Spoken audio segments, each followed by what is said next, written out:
your house for dinner.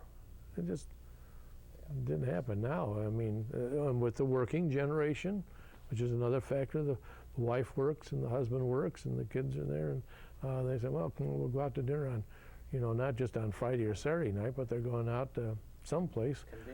Convenience. Or be it oil change. Whoever thought that you'd go and pay $20 for an oil change when there was only $1.50 worth of oil in the thing? You left the car there and you walked home and walked back and got the car, and for $5 you got an oil change, kind of thing. But everything is convenience, expedited, and it amazes me just with how the money is spent, even to the point of going down to Worcester, to Ohio Light Opera, and everything, and got to get the gal 2 doors down to come and put the dog out, feed the dog, because we're going to leave at noon and we're going to be back to 8 o'clock and everything else. I said to Barbara, I said, how much do we owe Gina? And she says, oh, we usually give her $5. Just walks from here down to that wall and puts the dog out. I mean, and then brings the dog in. I put the dish together and puts it down and goes, that's $5? Well, you shouldn't publish that. I mean, kind of thing, but it's an idea of how dated you can be. When I first went to work for my father, which was I was in 7th grade, summer of, carpenters were getting paid $1.57 an hour if you worked. There was rainy days and snowy days and all the rest. So the foreman got another 25 cents an hour more on the thing. Well, you take that $1.57, or even when it was at $2, which I remember they went on strike for $2 on the thing, and at 40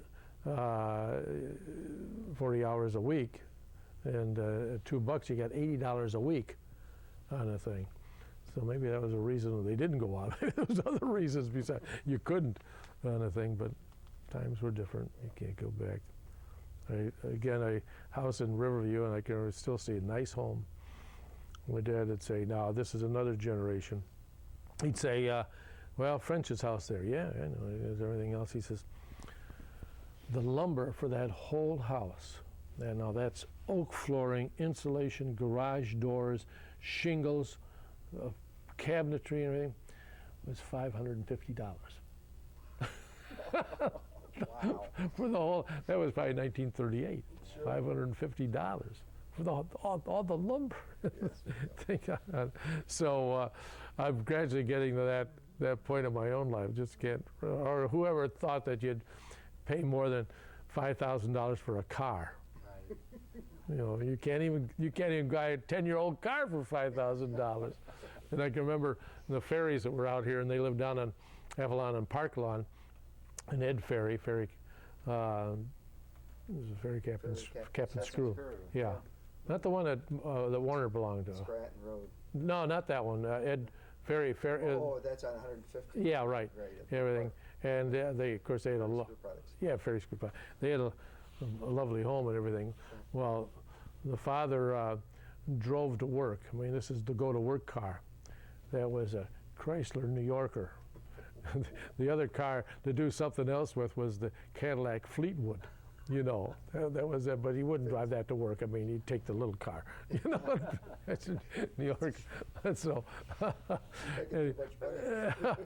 anyways, who knows? Who knows what's right, who's wrong, or everything else. I don't think it's ever going to change because the government can't afford to pay off the debt, so all they can do is just keep inflation going. So that my dad used to say with Bill Miller Sr., as Bill's father, that when they in the Depression, they'd go out and Fraser Mortgage would get the mortgage, Dad would get the contract to build the house and everything, and Dad and Bill Miller would go out and they'd talk to these people, and he says, the best thing you can do for your family, now mind you, this is coming out of the 30s, he says, is to build this house. He says, you're going to have a house, you're going to have a home. He says, it's going to be the best thing you can do. And he said, we'd sell that program, and he says, Joe Burney got to build a house, and Fraser Mortgage got the mortgage on the thing. Well, again, a little bit of hindsight, those were tough times. But then the war came, and what we were selling for house lot, I think for $5,000, a nice little colonial house. Hey, you see those all over the Beach Cliff, $5,000 in brick on the thing. And I think when the war was over and they started on Sadler Road, Bill Miller and my dad on the thing, 17.5 then people would come out, well, we're not paying $17,500 for any house, you know. The thing, you know, because they're thinking back 5 years, it was only $5,000 on the thing. So, but there's more gadgets and things on it, just like the car. And who buys a car without air conditioning? Who buys it without? You got more stereo in your car than you have in your living room.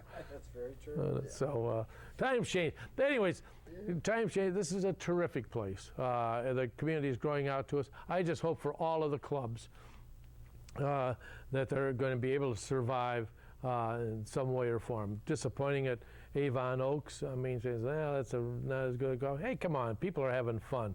You go out to Sweetbriar and people are having fun. You go out to Hilliard Lakes and people are having fun. That was one of Oakley's other statements. He said, you know, when they said, well, your kids got to join, you got this, and they got to do this, or where else it was, and they had restrictions. And Oakley says, you been to Hilliard Lakes lately? You know, this is when the greens weren't fast enough for this. Something wasn't going. He says, you been out to Hilliard Lakes? He says, try that if you don't like what you have here. But anyways, Elyria Country Club, we were out there last Wednesday playing Rob Moss, Right. and we've been to occasion. But they are magnificent facilities, and they're hurting. They're hurting. 200 Plum Brook, Yeah. 200 members. You couldn't. I'm telling you, you know, what you ought to do is build a house halfway between Elyria, Lakewood, and Plum Brook, and join all three. I mean, as far as golf, I'm sure food's food and all the rest, but I mean, Vic, could you think of a better place to play golf and have a lovely building and all that? I played Plumbrook last Wednesday. Yeah, we were all together on that. Out there, Tuesday. Beautiful. I mean, that golf course is just marvelous.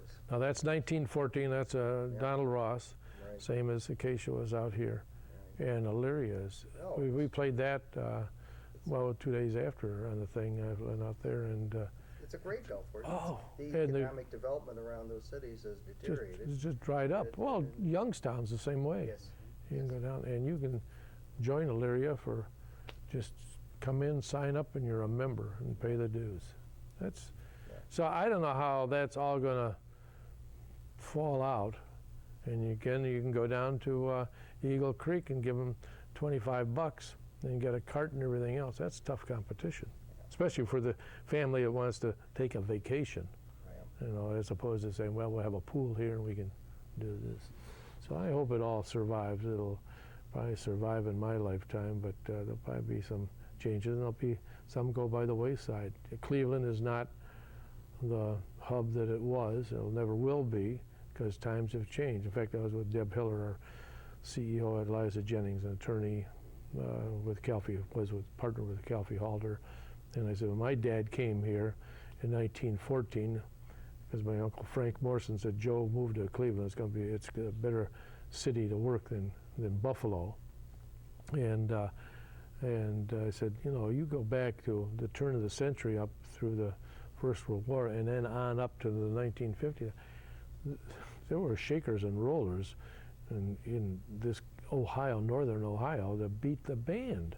I mean, corporate headquarters, discretionary money. Now, tax history was all different, but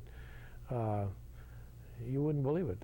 That can't come back. It's, you know, now the big thrust is the medical thing and the clinic, and that's a different thing. And they said, oh, Cleveland's made a turnaround. I said, yeah, they got more government offices and law offices and accounting offices and that, but there's no one making anything, you know. And Manufacturing. yeah, so but Trades. Tobacco and Elyria, that was a hub of, and I'll say small, but some of them weren't so small. I mean, company GE was out there. Turnstad, what was this? The stove manufacturer. Anyways, you went through that. Because I remember this. I mean, when I was Lee Wilson, they had an assembly playing out there. You got there. You went to Elyria Country Club to play golf, and you happened to be inside at noon. That place was packed with the corporate entities on that thing. Shipbuilding. Shipbuilding. Well, that was Lorraine. Yeah. Lorraine never got. Yeah. Lorraine was a union town, and they never got over that thing. It should have prospered more than Elyria, but. They, of course, U.S. Steel and the American ship, Right.